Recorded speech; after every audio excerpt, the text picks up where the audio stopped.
Voy a volver a grabar entonces esta segunda parte. Disculpen la interrupción. Estábamos en esta lámina que voy a volver a compartir, haciendo explicaciones respecto, o dando alguna explicación respecto a los drenes, ¿ya? Y el suelo fundación, o la filtración a través del suelo fundación. Yo no sé, primero, si a Constanza, que me preguntó, le respondí su pregunta. Sí, profe, sí entendí, gracias. Ya.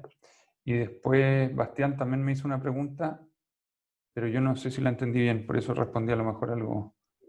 No, sí, esa era mi duda. Ya, Que al final hay que hacer como una barrera en el suelo como para que el flujo tenga tenga que un camino más recorrer un largo. camino más largo y por lo tanto sea menos agua la que filtra, ¿ya? Entonces son dos temas. Hasta ahora habíamos visto uno, que es el suelo de fundación. Ahora lo que les quiero introducir a través de lo que vamos a aprender ahora es la filtración a través. Y en definitiva, el caudal total es la suma de lo de abajo más lo de acá, ¿ya? Ese es el total. Y ese es el que nos tiene que importar. Bueno, alguien podría decir, pero no son solo esos dos. También es la evaporación en la cubeta. Así también, por supuesto. Es la suma de esos tres caudales la que tiene que ser menor que el caudal que le llega a la cubeta. Pero si no, nunca va a embalsar, ¿cierto? Entonces esa es la ecuación de balance de aguas que debemos hacer como para poder decir si esta presa tiene sentido construirla.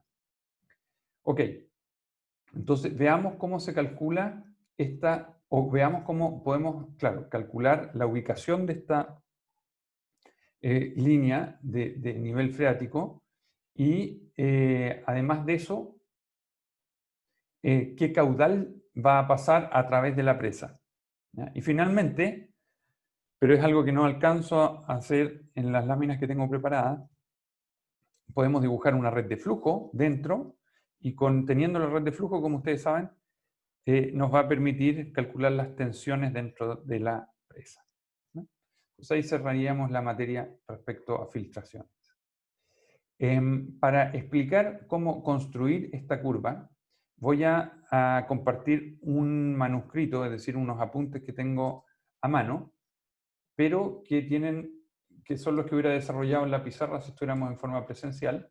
Entonces voy a usarlos para explicar la clase presentando este manuscrito. Aquí en la primera, lo que pretendemos hacer es calcular el flujo a través de una presa de suelo, ¿cierto? Entonces, para determinar el nivel freático, que es lo que les estaba mostrando en la lámina anterior, y que aquí está representado por esta línea azul, vamos a definir algunas dimensiones, ¿ya? Y esas dimensiones son las que están marcadas en estos dos dibujos. Primero, esta curva azul que define el nivel freático la vamos a aproximar a una parábola, ¿ok? A una parábola con ciertas características. El foco de la parábola va a estar en el punto, ¿ya?, donde el agua se encuentra con el suelo natural. En este caso, donde no hay un filtro dentro de la presa, donde no hay un material de filtro, sino que el filtro está en el pie, aguas abajo de la presa, el foco es ese. Si hubiésemos tenido un dren acá debajo, dentro del pie de la presa, el foco estaría en el punto de encuentro entre el suelo natural y el dren, ¿ya? En este caso, coincide con el pie de la presa. Y hay aquí un par de distancias que tenemos que poder calcular, que es la distancia D minúscula, que está asociada a la distancia entre el foco, y un punto dentro de la cubeta que que es igual a 0,3 veces m, ¿cierto? Donde m es la distancia entre el pie de aguas arriba y este punto donde nace el nivel freático dentro de la presa y que coincide con el encuentro entre la saturación o el agua de la cubeta con el muro, ¿okay? Esas son las tres distancias que necesitamos calcular. Ahora, este método, que es un método gráfico, es solo válido para ángulos de inclinación menores a 30 grados, que parece poco. Me dejaría fuera todo aquello que es mayor a 30 grados. Pero 30 grados es algo así como una pendiente 1 vertical, lo voy a dibujar, porque así se denotan normalmente las pendientes en una presa. Uno hace un dibujo así en un talud. Uno hace un dibujito así, y otro acá, y dice, hace así un triángulo y dice, esto tiene un talud. Generalmente se coloca el vertical primero, y ahí uno dice 1 en el vertical, normalmente decimos 1, y lo que hacemos variar es el horizontal, ¿ya? En taludes no decimos ángulo, decimos son taludes 1 a algo. En este caso, por ejemplo, 1 a 2.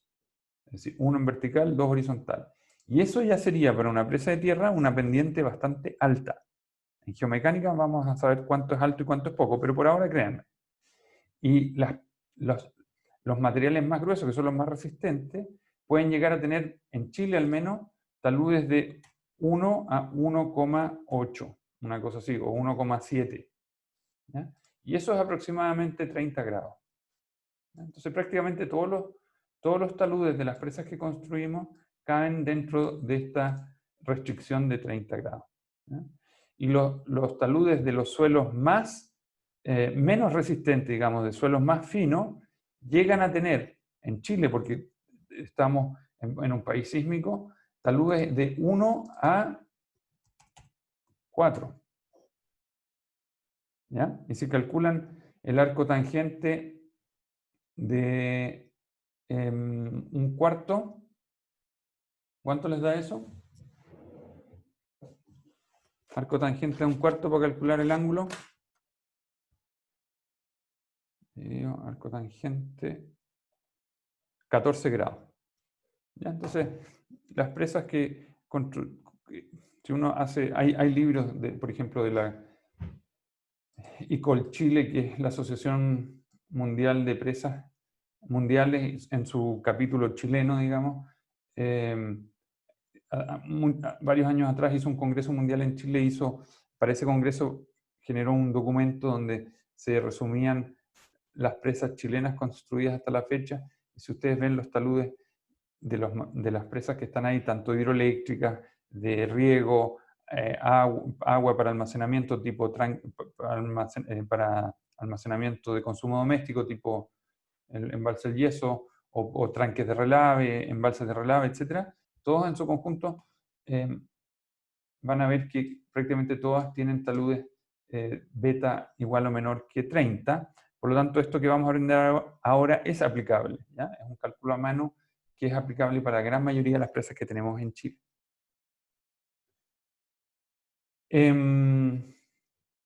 Entonces, para determinar dónde va esta curva, lo primero que vamos a hacer es definir el gradiente hidráulico en superficie, y que por definición I es igual a la diferencia de altura partido por el largo del flujo, ¿ya? Y que para una individualización como esta, este cociente es de I a ds, y eso aproximadamente, cuando esto es muy planito, por eso la restricción de 30 grados, el ds tiene casi la misma longitud que la distancia en x, ¿ya? Y suponiendo que el gradiente hidráulico es el mismo en el interior de la presa, o sea, que en cualquier punto aquí tenemos el mismo gradiente hidráulico, ¿ya? El caudal, y esta es la ley de Darcy, lo podemos escribir, apelando a la ley de Darcy, digamos, el caudal lo podemos escribir como la permeabilidad multiplicado por el gradiente hidráulico y por I, ¿ya? Y si esta ecuación la reordenamos e integramos en X y en Y para tener el trazado completo, ¿no? Nos queda esta ecuación de acá, que es una ecuación con términos al cuadrado, donde el caudal para cada punto en X va a ser una relación entre la permeabilidad, la altura total de desnivel de agua y en función de la altura y que es la coordenada, digamos, en elevación del nivel freático, ¿ya? Esa es una primera ecuación. Para poder definir esta parábola y, por ejemplo, su encuentro este punto de acá, el punto A es ese. ¿Ya? Es el encuentro del nivel freático con la base. Esto es ya un tema un poquito más matemático. Al intersectar el nivel freático la parábola, a la salida de la presa se tiene que esta distancia X y esta distancia Y, trigonométricamente la podemos definir de esta forma. ¿Ya? Y básicamente si es que reemplazamos esto X e Y en la ecuación que teníamos arriba de caudal, ¿cierto? Nos queda una expresión como esta. ¿Ya? Va a ser básicamente el caudal en términos de los parámetros a la salida. Y ahora reemplazando esta ecuación en la que teníamos acá, nos va a quedar una definición para la distancia A, es decir, para la distancia es la altura a la cual el nivel freático sale en el talud de aguas abajo. ¿Dónde está este A? Podría estar acá arriba, podría estar acá abajo, o incluso en el pie. ¿Ya? Entonces, lo que nos interesa es saber cuán lejos del pie se encuentra este encuentro del nivel freático con el talud, y eso es un indicador entonces de cuánta área, cuánto volumen está afectado por la saturación. ¿Ya? Y esa ecuación, que es A, fíjense que depende exclusivamente de parámetros geométricos, solo geométricos. ¿Ok? Pero no así el caudal. El caudal depende de la permeabilidad, ¿cierto? Y de parámetros geométricos. ¿Ya? Y eso entonces hace que no sea muy distinto a lo que habíamos estudiado antes, o sea, tiene total sentido. Y por último, entonces, reemplazando la ecuación, despejando esta ecuación de acá arriba, el I, ¿ya? Nos queda que la cota del nivel freático, el I, es función del caudal total y a su vez de la permeabilidad y de los factores geométricos. Entonces, lo importante de esto es darse cuenta que la altura de ese nivel freático en la presa va a tener un impacto de la permeabilidad, y si la permeabilidad, como está en el denominador, si la permeabilidad es chiquitita, si es muy chica, este valor va a ser grande y por lo tanto la altura de saturación es grande. Si la permeabilidad es alta, este valor se hace pequeño y por lo tanto la altura piezométrica baja. Y déjenme mostrarles un caso práctico acá. Hablemos de nuevo de los CFRD. Esta altura, esta cota, el I, la distancia entre aquí abajo y esa línea, va a ser pequeña si es que la permeabilidad de este medio es muy alta. ¿Cierto? O sea, es un material muy impermeable, muy permeable. Es decir, esta línea va a caer más rápido que si el material es totalmente impermeable, donde esta línea entonces va a tener un valor bastante alto. ¿Entienden? Es decir, la geometría de esta curva va a depender de la permeabilidad del suelo. Eso es lo que nos dice la ecuación que les acabo de mostrar. Y es natural, si esto fuera extremadamente permeable, pero muy permeable, el agua no se va a acumular acá adentro. Va a caer inmediatamente y se va a ir. Si es que esto tiene pendiente. En cambio, si este material es muy permeable, muy impermeable, es decir, una arcilla, lo más probable es que se sature casi horizontalmente y llegue y aparezca por aquí el nivel freático. ¿Sí? Entonces, eso me va a dar a entender si es que es necesario introducir estos drenes y dónde introducirlos. Puede ser que si esto es muy impermeable y el nivel freático llega acá arriba, un dren acá abajo va a tener quizás poco que decir o poco efecto. Y quizás es necesario entonces incorporar los drenes al cuerpo de la presa, ¿eh? Porque si no quedan muy lejos de esa distancia de saturación. ¿Se entiende? Yo sé que vi esta parte aquí bastante rápida, pero es un desarrollo geométrico básicamente, ¿ya? Lo que me interesa es que sepamos que existen ecuaciones que nos permiten determinar dónde va esta línea de saturación, ¿ya? Y después, teniendo conocido la permeabilidad y el valor de A, que es meramente geométrico, se puede calcular el caudal de infiltración, que es lo que necesitamos para saber si el balance de agua nos es satisfactorio o no, ¿ya? Y acá abajo aparece después un ejemplo bien simple, digamos, con dimensiones estándares. Tengo una presa de 30 que acumula 30 metros de agua, ¿ya? Tiene un coronamiento de 50 metros, que es un poco exagerado, porque tiene solo 40 metros de altura. Típicamente los coronamientos tienen que tener como mínimo el ancho de un vehículo. ¿Por qué? Porque yo tuve que compactar ahí arriba. Y ¿se acuerdan de los equipos de compactación? Que el rodillo tenía es más o menos el ancho de un camión. Bueno, si quiero poder compactar bien, tiene que haber pasado un rodillo allá arriba, y un rodillo puede tener 2,5 metros.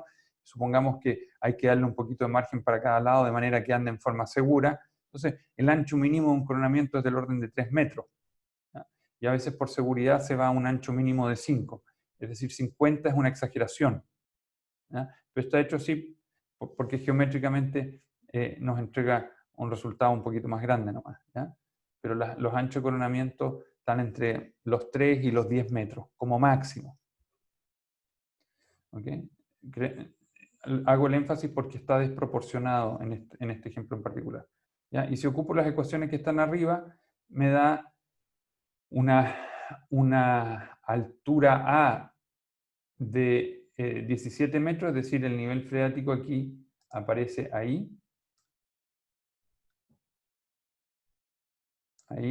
y esa distancia, qué mal está dibujado.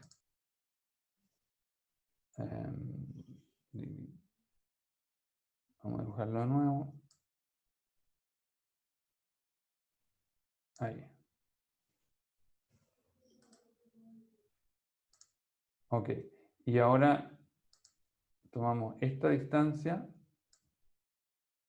esa distancia que está ahí es de 17,7 metros.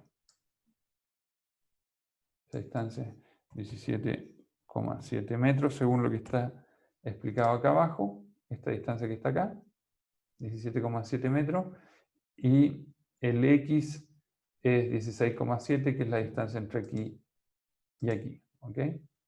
Y teniendo el A, podemos entonces calcular rápidamente para esta inclinación de 20 el caudal, conociendo la permeabilidad. Entonces, es una manera gráfica de calcular caudales, es una manera gráfica de calcular dónde va la línea de saturación, y lo que me permite entonces es tomar una decisión de si eso es sano o no es sano. En particular para esta presa, habría que hacer otros análisis que yo no he descrito, que es qué problema hay que circule agua. Puede haber temas que no abordamos en este curso, pero son como por ejemplo la erosión. Cuando el agua fluye aquí mucho tiempo, puede venir arrastrando partículas, y esas partículas van dejando cavidades, y esas cavidades finalmente crecen y se transforman en un concepto que denominamos erosión interna. Entonces, no es solo esto un problema de estabilidad, es decir, que la saturación dentro de la presa disminuye la resistencia, sino que también puede haber un problema en el largo plazo que tiene que ver con que la estructura interna se vaya degradando, ¿ya? Así como en la madera el agua genera, los cambios de humedad generan pudrición. Bueno, en una presa el flujo permanente, si la distribución de partículas no es la ideal, se nos va a producir una migración, ¿ya? Y esa migración, como dije hace un ratito, podría generar algo así como lo que denominamos erosión interna. Y eso, desde mi perspectiva, es lo mismo que un cáncer, pero un cáncer en paralelo al cáncer de los humanos. ¿Por qué un cáncer, digo yo? Porque es una pequeña herida interior que nadie es capaz de ver, y que cuando ya se manifiesta, porque la presa se deforma, es decir, el humano siente dolor, ya el daño es demasiado grande y es casi irreparable. Por eso ese tema es tan delicado, y por eso nos ocupa tanto tiempo tratar de entender dónde está el agua dentro de una presa y qué efectos tiene. Hasta ahora yo siempre les he hablado de resistencia, pero hay otros temas que son más, más complejos de analizar que la resistencia, ¿ya? Porque no se determinan en forma de ecuaciones, sino que son daños que se desarrollan en el tiempo. Y esto que nosotros acabamos de dibujar aquí, o que estaba dibujado acá arriba, es un cálculo y es una estimación, como lo mostré recién, es una estimación. Pero esto en la práctica probablemente no sea así. El problema es si queda más alto que lo que nosotros dibujamos. ¿Por qué? Porque va a afectar más las tensiones, que es lo que estábamos hablando hace un rato cuando Bastián respondió la pregunta de si es sano o no es sano que haya agua acá adentro.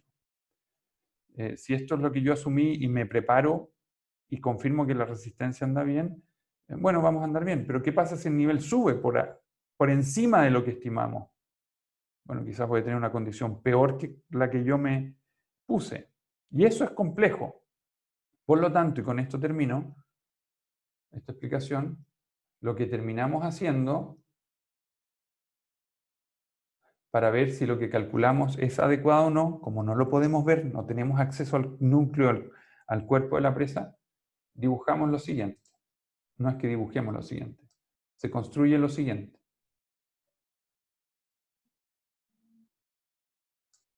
Haz algo así o algo así. Y estos se llaman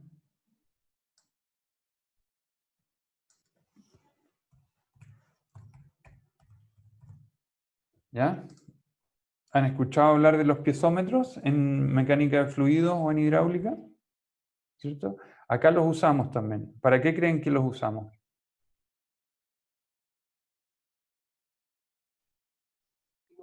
Para medir la presión de poros, ¿o no? Para medir la presión de poros. ¿Y esa presión de poros, qué es lo que nos va a indicar? Eh, ¿Cuánto esfuerzo efectivo está teniendo el Sol, o no? Sí, Va a haber un cambio como antes y después de pasar por el nivel freático. Entonces se puede determinar dónde está el nivel freático. eso es lo que buscamos.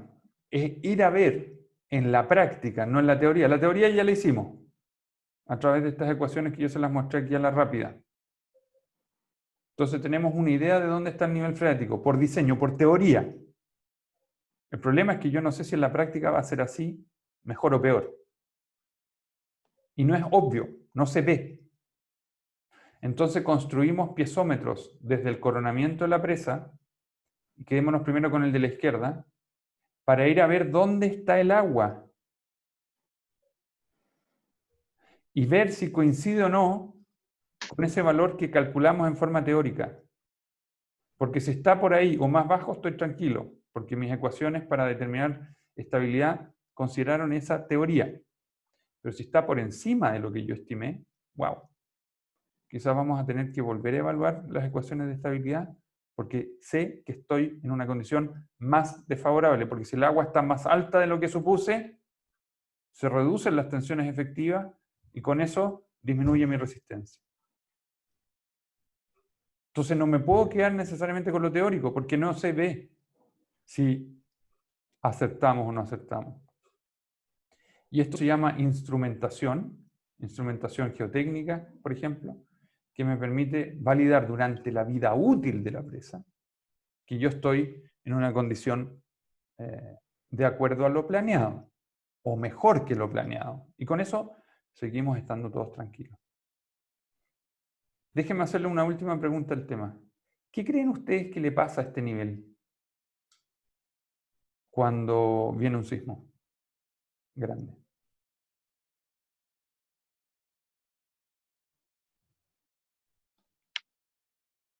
¿Baja? ¿Por qué? No sé. Solo intuición. Solo O intuición. sea, yo creo que puede que con el sismo no sé cómo explicarlo como en términos más, ya, pero puede que como que hayan como quiebres dentro de, ¿Ya? como en la presa, entonces el agua, como usted dice, siempre busca como el camino más fácil. Entonces puede que baje por Ya. esos quiebres, como que lo lleven más hondo dentro de la tierra. Ya. Miren, yo creo que ustedes están en lo cierto, pero se fueron al final de la película. No quisieron mirar la película entera. Se fueron al final, se fueron a la consecuencia. Yo creo que se imaginaban que con un sismo fuerte esta presa se va a dañar, se le van a generar fisuras y el agua va a aprovechar esas fisuras para irse y por lo tanto va a bajar. ¿Es más o menos eso lo que me quisieron decir? Sí. Ya. Sí. Ese es el final de la película. Pero le faltó pensar o acordarse del comienzo de la película. ¿Qué pasa durante el terremoto? Los primeros minutos, los primeros segundos. Cuando llega ese movimiento fuerte, antes de romperse, ¿qué le pasa a las partículas de suelo y al agua que está entre medio?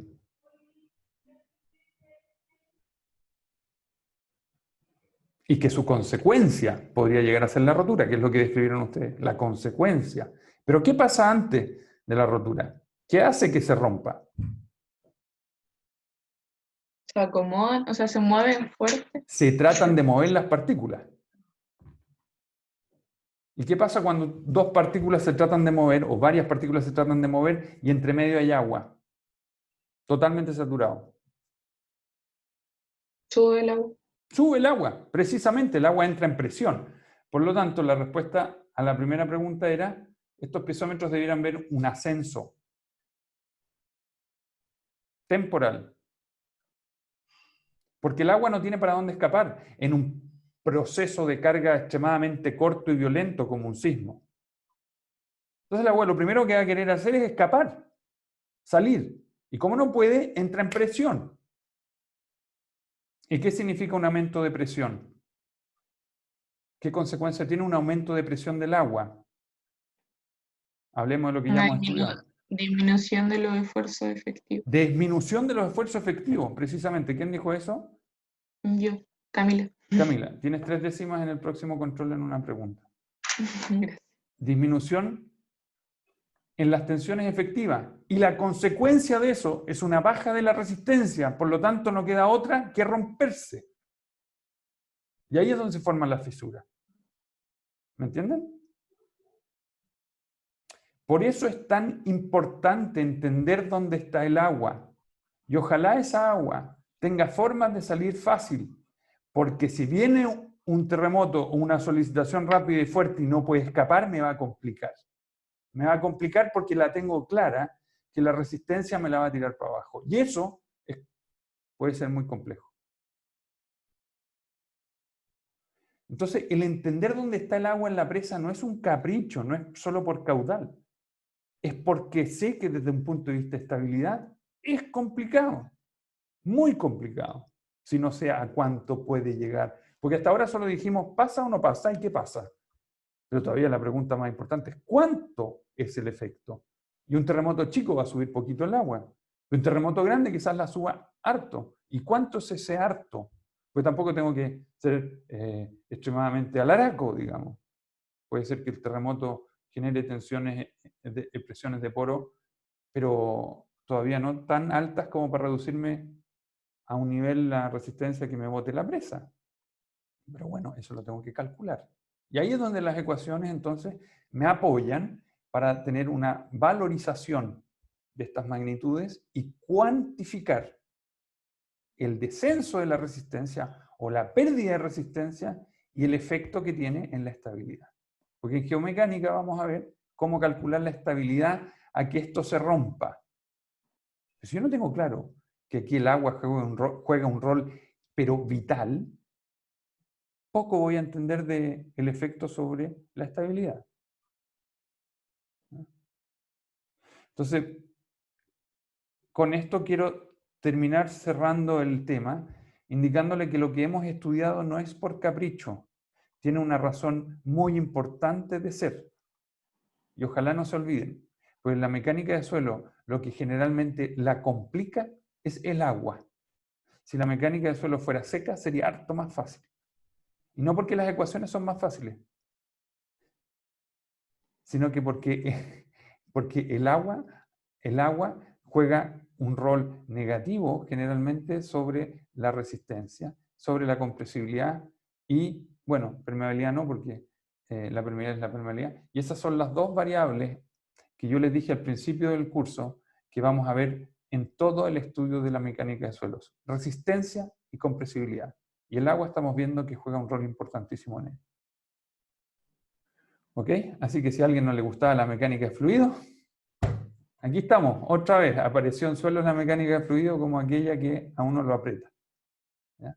Pero lo importante no es tenerle miedo, sino que todo lo contrario, aprender cómo estudiarla, para que jamás nos pille mal parados. ¿Ok? Eso. ¿Alguna consulta?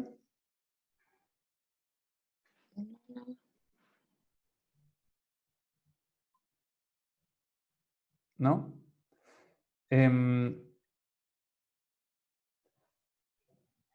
Me gustaría, si tienen alguna vez tiempo o interés, no tienen por qué ser ahora, yo sé que estamos terminando el semestre y están todos con una carga académica fuerte, pero existe información, bastante información, respecto a los daños que han ocurrido en presas, ¿ya? Tanto en Chile como en el mundo. Y créanme que permanentemente estamos tratando de estudiar y entender qué hemos hecho mal históricamente para no volverlo a repetir, ¿ya? Y a veces uno cree que ya el conocimiento llega a un punto en que estas cosas no van a pasar más y vuelve a fallar otra presa. Nos damos cuenta de nuevas cosas, ¿ya? Entonces, no porque ustedes sean jóvenes y vean que hay mucha infraestructura de este tipo construida, ya no hay nada nuevo que aprender. Todo lo contrario. Está lleno de cosas que todavía no dominamos. Fíjense que mucho de lo que hacemos es empírico y varias de las ecuaciones físicas que usamos también son, tratamos de llevar modelos físicos conocidos a representar la realidad. Y eso también es un salto, una aventura a veces bien, qué sé yo, audaz. Entonces hay mucho que hacer. Y Chile, al ser un país hoy día todavía minero, la construcción de estos embalses a través de presas de tierra sigue estando muy vigente y tenemos presas que son tanto en altura como en extensión de las más grandes del mundo. Así que, si bien es cierto que no se construyen muchas más presas de agua ni hidroeléctricas hoy día, porque tienen mala fama, desde el punto de vista minero está todavía muy vigente. Eso, espero que les sirva de motivación también para su propia profesión, para que las cosas que estamos estudiando sepan que hoy día en las oficinas de ingeniería en Chile hay mucha gente trabajando sobre esto. Así que lo que están estudiando tiene utilidad. Eso, lo voy a dejar hasta aquí. Con esto cierro esta materia de flujo en medio poroso, en particular flujos bidimensionales. Por supuesto que esta es una introducción a estos temas y hay mucho más que estudiar, hay libros completos que se dedican a esto. En el Budo en particular lo que estamos viendo ahora está en el capítulo 14, ¿ya? Donde esto mismo que acabo de mostrar acá en un manuscrito está muy ordenadito explicado acá en el capítulo 14. Fíjense que es la misma figura, esa misma figura que está ahí es la que vimos nosotros. ¿Ya? Y aquí aparece la derivación de la ecuación en forma bien ordenadita, más ordenada que la que hice yo ahora a través de ese PDF que les mostré hecho a mano. ¿Ya? Entonces les recomiendo que se apoyen también, aquí está la página donde está esto, y parte un poquito más atrás, ¿no? Flujo a través de presas de tierra. ¿Ya? Esto en el capítulo 14.7, y van a poder ver esto bien desarrollado paso a paso. Y aquí también aparece la figura con el drenaje y el procedimiento descrito paso a paso. ¿Ya? Entonces se los recomiendo para que complementen su estudio, ¿ya? Porque hasta aquí entra en la materia del control que damos mañana. El control tiene más o menos, vamos a dar una semana de desarrollo, y lo preparamos pensando en que se debiera poder desarrollar en un tiempo aproximado de unas 3 horas y media, considero yo, entre 3 y 4 horas, dependiendo de la destreza que hayan adquirido mientras estudiaron. Yo estimo que unas 3 horas y media de trabajo efectivo, es decir, si paran porque van a almorzar y eso, bueno, son las 3 horas y media de trabajo efectivo, ¿ya? Para que tengan una idea de cuánto se deberán de demorar. Si se demoran mucho más que eso, significa que faltó madurar más la materia, y si se demoran mucho menos que eso, bien, pero también puede ser que lo vieron muy, muy superficial, muy livianito. Eso. Mañana en la tarde Belén se va a ocupar de explicar el control. Ojalá, si tienen dudas que les surjan después de esa explicación, el día jueves las podemos volver a abordar. ¿Qué es lo que pretende aquí? ¿Qué es lo que se pregunta acá? ¿Qué es lo que...? Ese tipo de cosas. Me interesa que esté muy bien claro el enunciado, de manera que ustedes respondan lo que se les pregunta y no otra cosa, ¿ya? Así que el jueves voy a dedicarle un par de minutos a eso, al inicio de la clase. Y una vez terminado eso, entramos al nuevo tema, que es consolidación de suelo, ¿no? Una materia muy interesante también y de mucha maduración. Así que me interesa verlo con la calma que corresponda. Eso. Muchas gracias por haber participado en la clase de hoy y nos vemos entonces el día jueves. Chao. Chao, profe. Chao, profe.